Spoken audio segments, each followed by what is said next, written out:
ছাইরা যদি যাইবি বন্ধু মায়াকে দিলি চলো নাতে বুক ভাঙ্গিয়া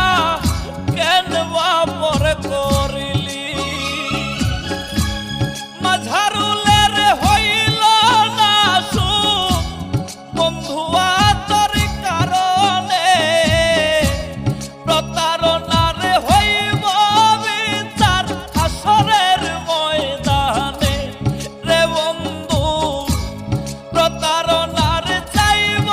বিচার আসরের ময়দানে কোন সে দোষে দুঃখ দিলে আমার সরল প্রাণে